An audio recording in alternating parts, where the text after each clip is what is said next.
Hello dear students, welcome to our YouTube channel. आज के इस वीडियो में हम करेंगे सैम्पल पेपर 8।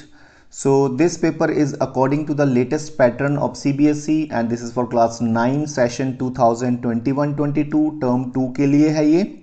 ऑलरेडी पेपर 1 से लेके पेपर 7 तक हमारे यूट्यूब चैनल पर अपलोड हो चुके हैं, आप उनको भी वॉच करें।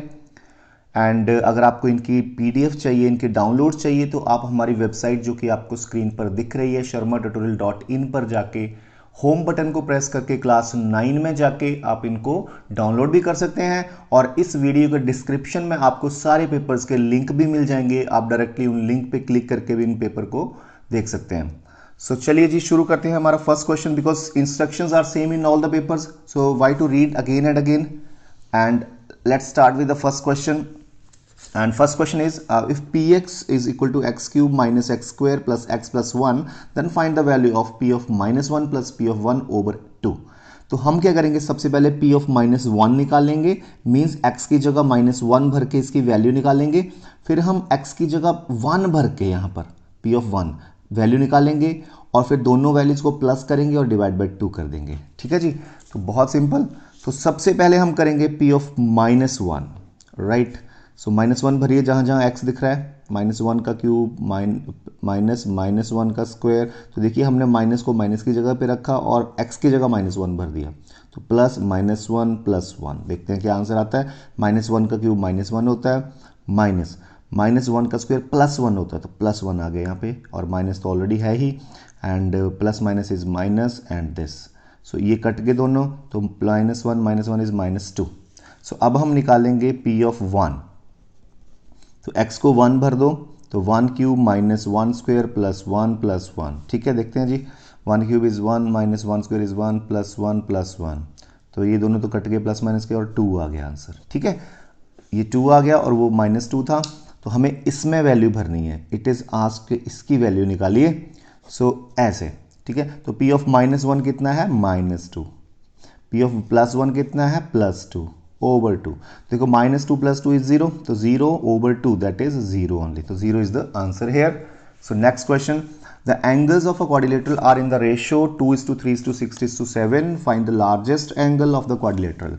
तो देखिए क्वाड्रिलेटरल के एंगल अगर इस रेशियो में है तो हम अज्यूम कर लेंगे कि एंगल्स भी, लेट एंगल्स भी, एक को 2x मान लेंगे डिग्री, एंड एक को 3x डिग्री मान लिया, 6x डिग्री मान लिया, एंड 7x डिग्री मान लिया।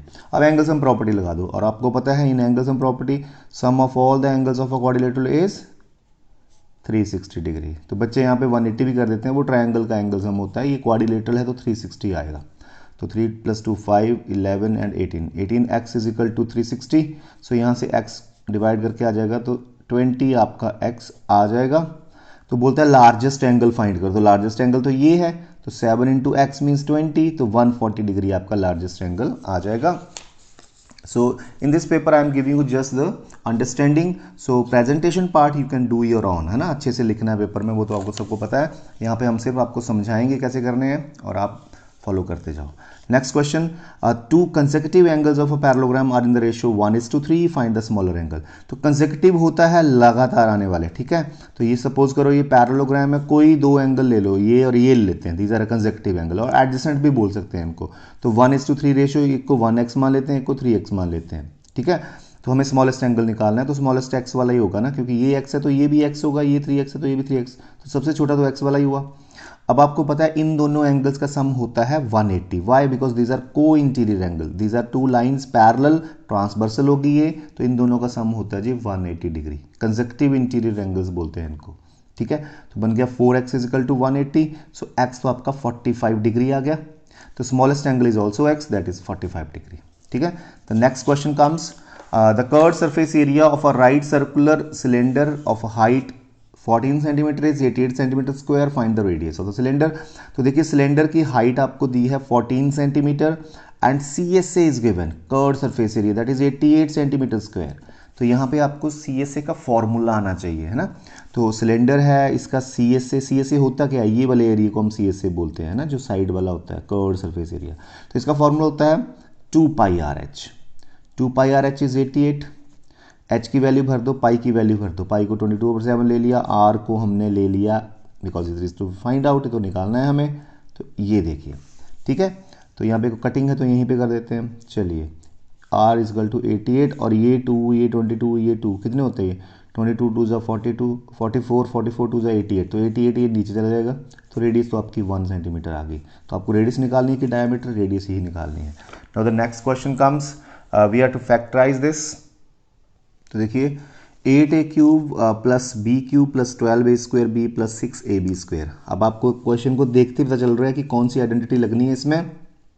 इसमें लगनी है आइडेंटिटी आपकी a प्लस बी का whole cube. See how can I write 8a cube as 2a whole cube plus b cube as b cube only plus a cube plus b cube आ गया plus 3a square b plus 3ab square, है ना। हमने formula याद किया हुआ, देखो ये हमारा फॉर्मूला है, मैं आपको यहाँ पे लिखा दूँ, a cube plus b cube plus 3a square b plus 3ab square is equal to a plus b का होल क्यूब। मैंने कैसे करा, पहले इसको होल क्यूब में कन्वर्ट करा, इसको भी होल क्यूब में कन्वर्ट करा। अब a cube plus b cube आ गया। अब इसको बिना देखे मैंने ब्रेक कर दिया, a cube plus b cube plus 3a square, this is a square b plus 3ab square, है ना। तो चेक भी कर सकते हैं, ये सेम आंसर आएंगे इनके और ब्रेकिंग भी होगी। तो इसका आंसर कितना आता है, a प्लस बी का होल क्यूब। तो a यहाँ पे 2a है, b यहाँ पे b है, तो इसका होल क्यूब मीन्स इसको आप 3 टाइम्स ऐसे लिख सकते हैं, जैसे 2a plus b 2a plus b 2a plus b. तो ये इसकी फैक्टराइजेशन होगी। The next question is a chord of length 10 centimetre is at a distance of 12 centimetre from the centre of the circle, find the radius. तो देखिए एक cord है, ये देखिए ये सर्कल है, इसकी एक कॉर्ड है 10 सेंटीमीटर लॉन्ग है और ये सेंटर से 12 सेंटीमीटर दूर है। तो ये सेंटर है, मान लो ये परपेंडिकुलर ड्रॉप करा। क्यों परपेंडिकुलर ड्रॉप करा, क्योंकि डिस्टेंस निकालनी है हमें, शॉर्टर डिस्टेंस परपेंडिकुलर ड्रॉप करने से ही आती है। तो ये आपका डिस्टेंस आ गई 12 centimetre, OP is 12 centimetre and this full chord is 10 centimetre, OP is 12, है ना। तो देखो we know perpendicular from the centre bisect the chord, तो ये 5 बन जाएगी, 5 बन जाएंगे ये दोनों, ठीक है। रेडियस निकालनी है ना। तो ये देखो इसको ज्वाइन कर दो तो ये रेडियस है। तो पाइथागोरस थ्योरम लगा दो यहाँ पर, अब सबको आती है पाइथागोरस थ्योरम। तो r कितना आएगा, 13 आ जाएगा r। तो आपके लिए छोड़ दिया मैंने, पाइथागोरस थ्योरम लगाओ और r आ जाएगा। अब यहाँ पे लिखना है आपने सारा कि we know perpendicular from the centre bisect the chord. तो ये 10 का बन गया 5 and 5 और ये 12 तो डिस्टेंस दी हुई है, तो आपको रेडियस निकालनी है, पाइथागोरस लगा देना, ठीक है। 13 आ जाएगा। Next question comes, in figure ABCD are 4 points on a circle, AC and BD intersect a point E such that BEC is 130 degree, ECD 20। तो देखिए ये 130 है, ये 20 है एंड BAC फाइंड करना है, ये एंगल आपको फाइंड करना है, ठीक है। यहीं पे समझा देता हूँ। तो देखिए ये 130 है, तो ये लीनियर पेयर से 50 आ जाएगा, क्योंकि इन दोनों का सम 180 होता है, तो ये एंगल 50 आ जाएगा। अब इस छोटी ट्रायंगल में देखो ये 50 है, ये 20 है, इन दोनों का सम तो 70 हो गया, तो एंगल सम प्रॉपर्टी से ये भी आ जाएगा, 110 आएगा ये, है ना। 50 plus 20 plus this is equal to 180, तो दिस एंगल विल बी 110 आ जाएगा, है ना। तो ये 110 है तो बच्चों ये भी 110 होगा, क्योंकि these are in the same segment. ये देखो ये सेम ही सेगमेंट है, BC कॉर्ड ही बना रही है ये एंगल भी और ये एंगल भी, और एक ही सेगमेंट में बन रहे हैं ये, है ना। तो ये दोनों बराबर होंगे, तो ये 110 आ जाएगा, है ना। दोबारा देखो 130 तो ये 50 आ जाएगा लीनियर पेयर से, तो ये 20 है, 50 प्लस 20 70, तो एंगल सम प्रॉपर्टी लगाओ इस ट्रायंगल में, तो ये 110 आ जाएगा, ठीक है। अब ये भी 110 होगा क्योंकि these two angles are in the same segment and which are equal, है ना। ये सेम सेगमेंट बन रहा है, ये BC कॉर्ड ही देखो, BC कॉर्ड है, यही ये एंगल बना रही है और यही कॉर्ड ये एंगल भी बना रही है, तो एक सेगमेंट में आ रहे हैं ये। नाउ द नेक्स्ट कम्स, अब कौन सा है, इन द गिवन फिगर चलो ये तो हो गया हमारा क्वेश्चन, ठीक है। अब हम आगे चलते हैं जी। 3 coins are tossed simultaneously 150 times with the following frequencies of different outcomes। तो देखो नंबर ऑफ टेल्स यहाँ पे 0 है ना। जब 3 कॉइन टॉस करेंगे तो टेल अगर 0 आए मीन्स HHH ही आए तीनों में, है ना। तो आपके 25 टाइम्स हो रहा है ऐसे, और एक ही टेल आए जैसे THH या HTH, है ना, या HHT, मतलब T एक बार ही आ रहा है, तो ये 30 हो गए। और 2T आ जाए तो 32 आउटकम्स हैं, और तीनों T आ जाए, TTT आ जाए तो 63 आउटकम्स है जब हम 3 कॉइन्स को टॉस करते हैं, ठीक है। तो देखो क्वेश्चंस बहुत ईजी हैं। Compute the probability of getting at least 2 tail. तो देखिए एटलीस्ट कम से कम 2 टेल चाहिए भाई। कम से कम 2 का मतलब होता है 2 से कम ना हो, 2 से ज़्यादा हो सकता है। ठीक है, तो ये भी टेल हो सकते हैं, ये भी टेल हो सकते हैं 2 से ज़्यादा। तो कितने हो गए टोटल? 63 ओवर 32, 95 ओवर 150 आ जाएगा। कटिंग कर लेना, 95 ओवर 150 आ जाएगा।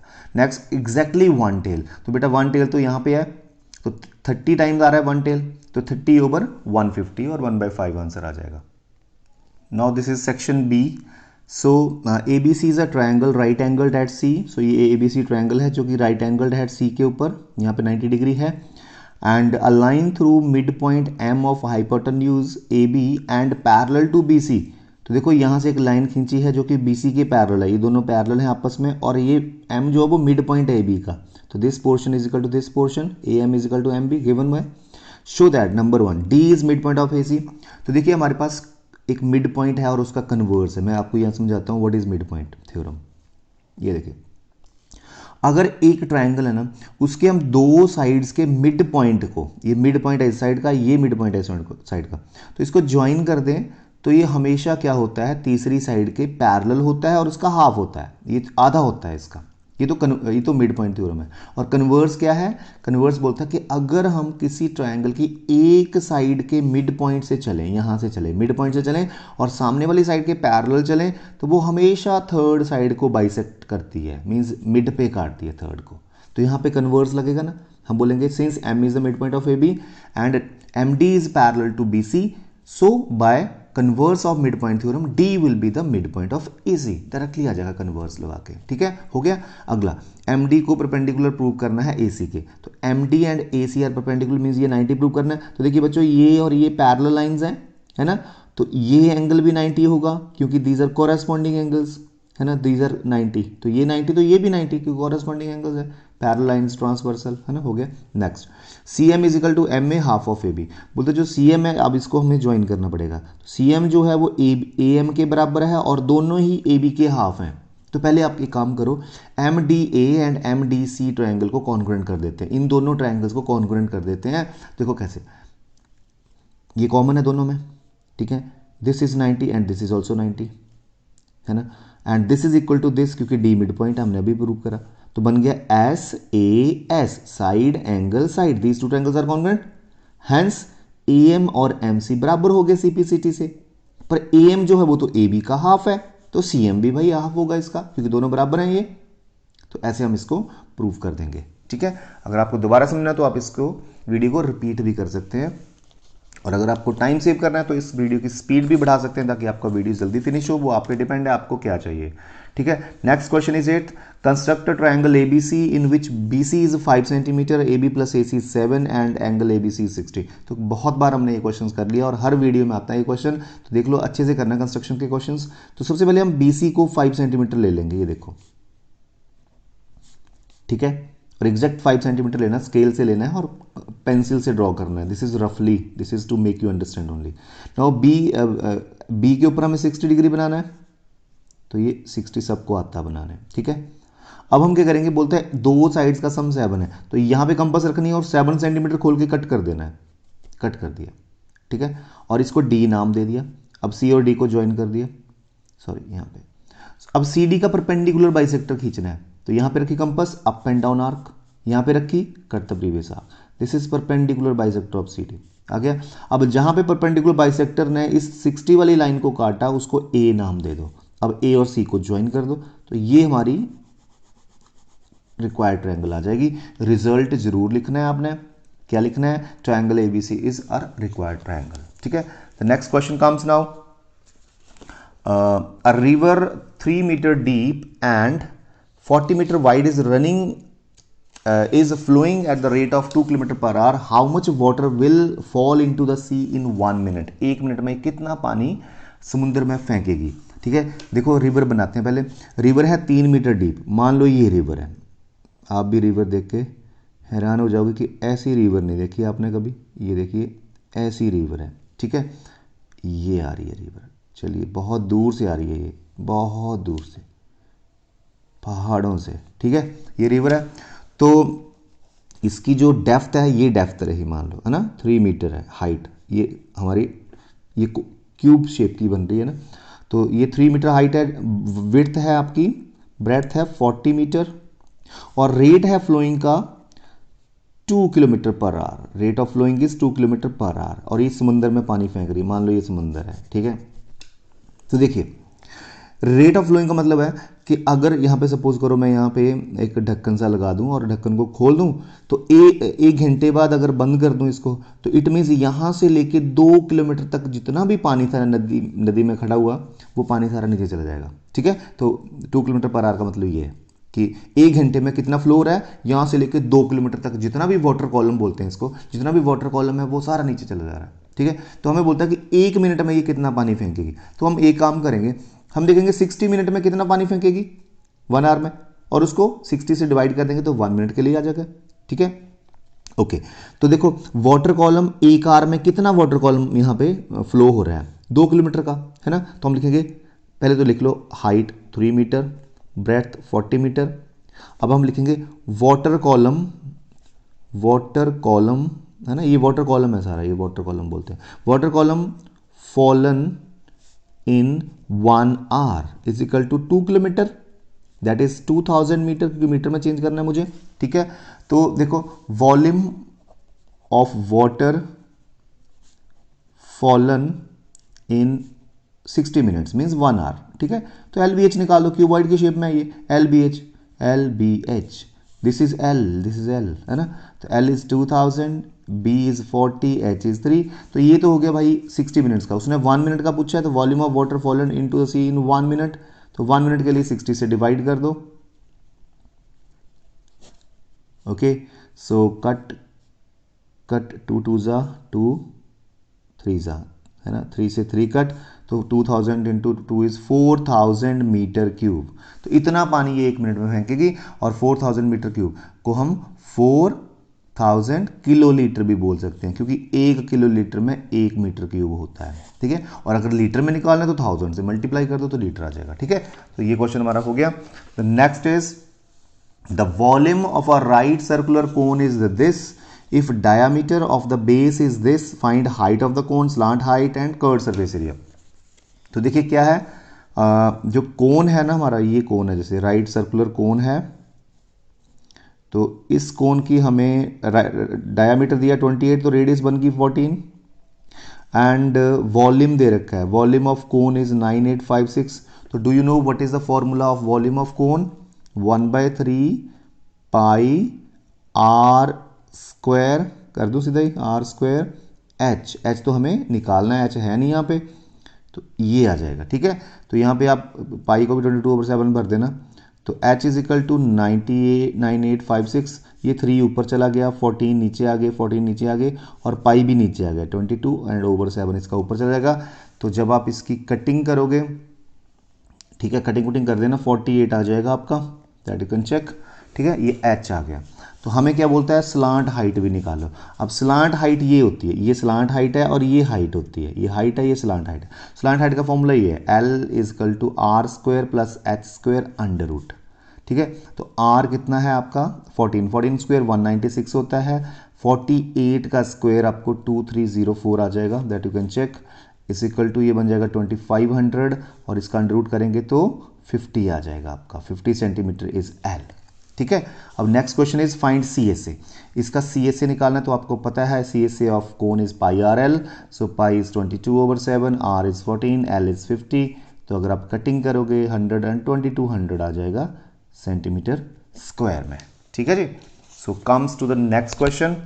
Next question is of probability. One card is drawn from a pack of 52 cards, each of the 52 cards being equally likely to be drawn. Find the probability that the card is an ace। तो ace क्या होता है, ace होता है a, तो a 4 होते हैं ना, देख लेना, फटाफट मैं आपको समझा देता हूँ क्या है। देखिए हमारे पास 4 जो कार्ड हैं वो a होंगे, इनको ace बोलते हैं। फिर 4 ही कार्ड आपके 2 के होंगे, है ना, 4 3 के होंगे, ऐसे 4 5 6 7 8 9 10, फिर 11 पे जे आ जाएगा, ठीक है, 12 पे क्यू आ जाएगा, क्वीन, है ना, एंड 13 पे के आ जाएगा, ऐसे के होंगे 4 बारी। और आपको थोड़ा सा मैं आपको बता दूं कि ये इन चारों में से दो ब्लैक होंगे, दो रेड होंगे, दो ब्लैक, दो रेड, दो ब्लैक, दो रेड, तो टोटल हाउ मेनी ब्लैक? 26। क्योंकि देखो 4 4 4 4 13 टाइम्स है तो टोटल 52 कार्ड्स बने, 13 4 जा 52। अब आधे आपके ब्लैक आ गए तो 26 ब्लैक आ गए, 26 आपके रेड आ गए। और ये ब्लैक कौन कौन से होते हैं? क्लब, ये क्लब होता है, ऐसे चिड़ी बोलते हैं इसको, है ना। क्लब ब्लैक हो गया, एंड आपका स्पेड भी ब्लैक हो गया, ऐसे हुक्म, spade is also black. And red कौन कौन से होते हैं? डायमंड, जिसको हम इट बोल देते हैं, diamond is red, and heart is red, ठीक है, हार्ट इज रेड। तो दीज आर टू रेड।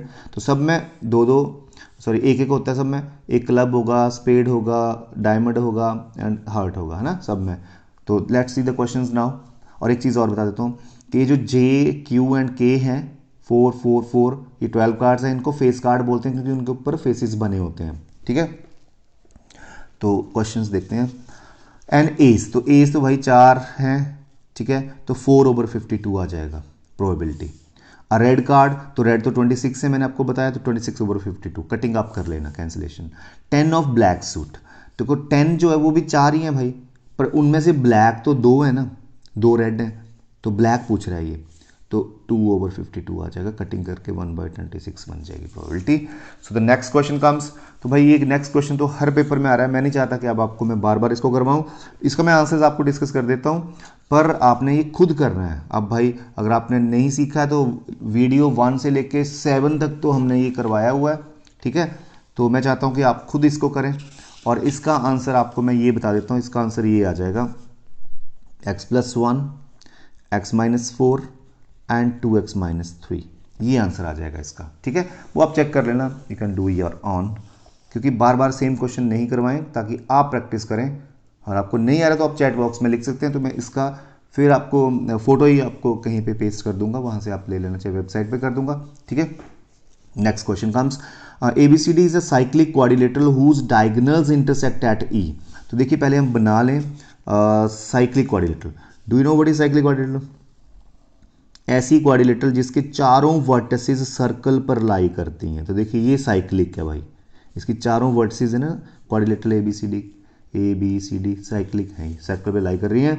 तो इस cyclic quadrilateral whose diagonals intersect at E। तो चलिए डायगोनल्स को इंटरसेक्ट करवा देते हैं E के ऊपर, यहाँ पे काट रहे हैं। DBC एंगल 70, DBC ये 70 आ गए बच्चों, ठीक है। एंड BAC 30, BAC ये 30 आ गया। BCD आपको फाइंड करना है, BCD ये पूरा एंगल आपको फाइंड करना है। और आगे बोलता है अगर AB BC के बराबर हो, AB एंड BC बाद की बात है, ये दोनों बराबर साइड्स हैं, तो आपको ECD एंगल भी निकालना है, ECD। तो ये वाला एंगल निकालना है, ऊपर वाला छोटे वाला, पूरा भी निकालना है पहले, फिर छोटे वाला, ठीक है। तो चलिए स्टार्ट करते हैं। तो हमें पहले ये पूरा एंगल निकालना है। तो डू यू नो, जो ये CD कॉर्ड है, CD आर्क है, यही एंगल ये 70 बना रही है, और यही कॉर्ड और आर्क ये एंगल भी बना रही है। देखो ये देखो, यही आर्क बना रही है ना, ये एंगल भी, और यही आर्क ये एंगल भी बना रही है। तो these two angles are in the same segment, तो ये भी 70 हो जाएगा। अब देखो ये टोटल एंगल हो गया 100, 70 + 30। और आपको पता है साइक्लिक क्वाड्रिलेटरल के अपोजिट एंगल्स का सम कितना होता है? 180 होता है, याद रखना। तो ये अगर 100 है तो ये कितना हो जाएगा? टोटल सम 180 चाहिए, तो ये पूरा 80 डिग्री आ जाएगा। तो ये हो गया पहला क्वेश्चन। अब आगे बोलता है अगर ये और ये साइड्स बराबर हैं, तो आपको पता है अगर साइड्स बराबर हैं तो उनके अपोजिट एंगल्स भी बराबर होंगे। तो ये 30 है तो ये भी 30 होगा, छोटे वाला एंगल ये भी 30 होगा। तो ऊपर वाला 50 बच गया, क्योंकि 80 था पूरा, तो ये पूछा है 50, ठीक है। तो ऐसे करना। Next, if two equal chords of a circle intersect with the circle, prove that the segment of one chord are equal to the corresponding segment of the other chord। ठीक है, बोलता है कि अगर किसी सर्कल के अंदर दो कॉर्ड्स हैं, इक्वल कॉर्ड्स हैं, वो इंटरसेक्ट कर रही हैं, तो उनके जो कॉरस्पॉन्डिंग सेगमेंट्स हैं वो बराबर होते हैं। देखो कैसे, ये सर्कल है, ठीक है। अब मान लो ये दो इक्वल कॉर्ड्स हैं, ये सेंटर मान लेते हैं, और ये दोनों इक्वल कॉर्ड्स हम मान लेते हैं, ठीक है, AB एंड CD, ठीक है। अब हमें प्रूव करना, P पे काट रही है, हमें प्रूव करना कि अगर ये इक्वल है, गिवन में क्या है, AB = CD है गिवन में, और हमें प्रूव करना है इनके कॉरस्पॉन्डिंग पार्ट्स इक्वल है, मींस AP। अब AP की कॉरस्पॉन्डिंग इसका कौन सा है? PD। And this is C P और उसका पी बी, ये दोनों बराबर होंगे। ठीक है, ये इसके बराबर प्रूव करना है, ये पार्ट इसके बराबर, कॉरेस्पॉन्डिंग पार्ट्स हमें इक्वल प्रूव करने हैं। तो हम क्या करेंगे, परपेंडिकुलर ड्रॉप करेंगे, एम कर दो इसको, इसको एन कर दो। ठीक है, ये कर दिए। अब हम इन दोनों ट्रायंगल्स को कॉन्ग्रुएंट प्रूव करेंगे, कॉन्ग्रुएंट। ठीक है, कैसे करेंगे, देखो आर एच एस से लग जाएगा, राइट एंगल राइट एंगल। ठीक है, अब देखो ये हाइपोटेन्यूज है, कॉमन है दोनों ट्रायंगल्स में, आर एच हो गया, S O N is equal to O M. Why O N और ओ एन बराबर है, because we know equal chords are at equal distance from the centre. जो कॉर्ड्स इक्वल होंगी वो सेंटर से बराबर ही डिस्टेंस पे होंगी, तो ओ एन और ओ एम बराबर हो गए। तो by R H S these two triangles are congruent. तो इससे हमें क्या मिलेगा, N P is equal to M P, ये हमें मिल जाएगा यहां से सीपीसीटी से। ठीक है, अब आ जाओ काम की बात पे, ये निकालना है हमें। तो देखो A B is equal to C D, given है ये, तो half of A B is equal to half of C D, है ना। मैं ए बी के हाफ को क्या ये ले लूं, चलो मैं ए बी के हाफ को ये ले लेता हूँ, ए एन ले लेता हूँ, है ना। और आपको बताऊँ क्यों, आपको पता है perpendicular from the centre bisect the chord, है ना। तो ये परपेंडिकुलर, तो इट मीन्स ए एन और एन बी बराबर होंगे। ये परपेंडिकुलर, तो सी एम और एम डी बराबर होंगे। तो ये आपको पता होना चाहिए, ये भी लिखना है आपने। ठीक है, तो देखिए half of A B is equal to half of C D, half of A B को ए एन कर देता हूँ और हाफ ऑफ सी डी को मैं कर देता हूँ एम डी कर देता हूँ। ठीक है, ये आ गया, ये इक्वेशन 1 है, ये 2 आ गई। ठीक है, अब ए एन में ये ऐड कर दो, एडिंग इक्वेशन 1 एंड 2, तो A N plus N P कितना हो जाएगा, A N plus N P is equal to M D plus M P, add कर दिए। तो A N plus N P, A N plus N P हो जाएगा A P, है ना, ये ए पी हो गया। M D plus M P कितना हो जाएगा, पी डी हो जाएगा। तो ये बराबर आ गए, ये देखो ये बराबर पहला पोर्शन हो गया। दूसरे में हम माइनस कर देंगे, पर एक काम करेंगे, अब यहाँ पे हमने लिखा ना half A B equal to C D और half of A equal to half of C D. तो अब हम ए बी के हाफ को एन बी ले लेंगे, पहले हमने ये लिया, अब ये ले लेंगे, एन बी ले लो, यहाँ लिख रहा हूँ एन बी, और सी डी के हाफ को हम सी एम ले लेंगे। अब इस बार उल्टा, अब इसमें से ये माइनस कर देंगे, है ना, सब्ट्रैक्टिंग 1 फ्रॉम 3। तो एन बी में से एन पी माइनस करा और इधर सी एम में से एम पी माइनस करा। ठीक है, एन बी में से एन पी माइनस कर दो, पी बी बचेगा, और सी एम में से पी एम माइनस करा तो सी पी बचेगा। ठीक है, तो ये भी ऐसे आ जाएगा, एक बार प्लस करना एक बार माइनस करना, आपका आंसर आ जाएगा। सो चलते हैं नेक्स्ट क्वेश्चन की तरफ। So these are case study based questions. First one is Beti Bachao Beti Padhao is a personal campaign of the government of India that aims to generate awareness and improve the efficiency of welfare services intended for girls. In a school, a group of x plus y teachers, x square plus y square girls and xy boys organize a campaign for Beti Bachao Beti Padhao. On the basis of the above information, answer the following questions. तो देखिए number of teachers हैं x plus y, girls हैं x square plus y square and boys हैं xy। तो पहला question है, if in the group there are 10 teachers 58 girls. तो देखिए 10 टीचर्स बोले तो इसका मतलब है x प्लस वाई 10 हो गया, है ना, and 58 girls means X square plus Y square 58 हो गया, एंड नंबर ऑफ बोलते then what is the number of boys, और हमें एक्स वाई फाइंड करना है, यहाँ पे नंबर ऑफ बॉयज फाइंड करने हैं। तो एक ऐसा फॉर्मूला ढूंढो जिसमें ये तीनों ही आए, तो वो ये फॉर्मूला है, एक्स प्लस वाई का square is equal to X square plus Y square plus 2xy। ठीक है, वैल्यू भर दो, एक्स प्लस वाई 10, 10 का square 100 is equal to X plus Y square 58 plus 2 into X Y. तो ये माइनस हो जाएगा, तो माइनस हो गया 42 बन जाएगा, तो 2xy is 42, so xy is 21, so number of boys are 21 आ गए। Next question, find the value of X square minus Y square if X minus Y is 23। तो देखिए X square minus Y square के लिए formula है X plus Y into X minus Y, है ना, ये होता है ना हमारे पास आइडेंटिटी। तो एक्स प्लस वाई तो 10 है, एक्स माइनस वाई इसने 23 दिया है, तो 230 इसका आंसर आ जाएगा। सो द नेक्स्ट आपका case study comes now, it is Nikita has to make her project on monument in India.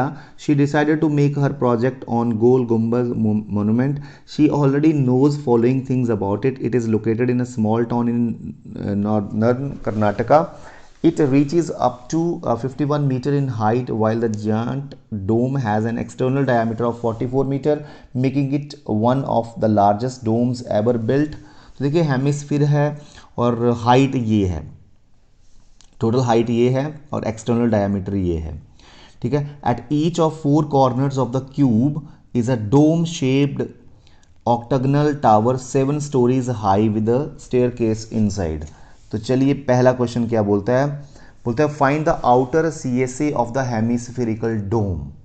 तो देखिए यहाँ पे रेडियस जो है डोम की वो 44 का आधा कर लो 22 मीटर आ जाएगी। तो आपको बोलता है आउटर कर्व्ड सरफेस एरिया। तो सीएसए का फॉर्मूला क्या होता है हेमिस्फीयर का 2 pi are square. So 2 into pi को 3.14 बोला गया है and r square is 22 into 22 आ जाएगा। तो इसको आप मल्टीप्लाई कर लेना, आपका आंसर ये आ जाएगा, है ना, 3039.52 सॉरी मीटर स्क्वायर। नेक्स्ट है find the cost of painting the dome given the cost of painting is ₹1000 per 100 metre square. तो इसको अगर पेंट करना है तो कॉस्ट ऐसे है, हम लिखेंगे cost of painting 100 metre square is ₹1000, cost of painting 100 metre square is equal to ₹1000, ठीक है। तो cost of painting 1 metre square 1000 को 100 से डिवाइड कर देंगे and cost of painting this much metre square जो आपका एरिया आया है ना, इतने metre square is equal to, तो ये तो आपका 10 आ रहा है ना, तो 10 से मल्टीप्लाई कर दो सीधा ही, ठीक है। तो 30,395.2 रुपीज आंसर आपका आ जाएगा। This is your answer here. So our full complete paper is here over, so you can see this and you can watch the other videos also, sample paper 1 से लेके 7 तक, और इनको डाउनलोड भी कर सकते हैं आप वेबसाइट पर जाकर। Thank you so much.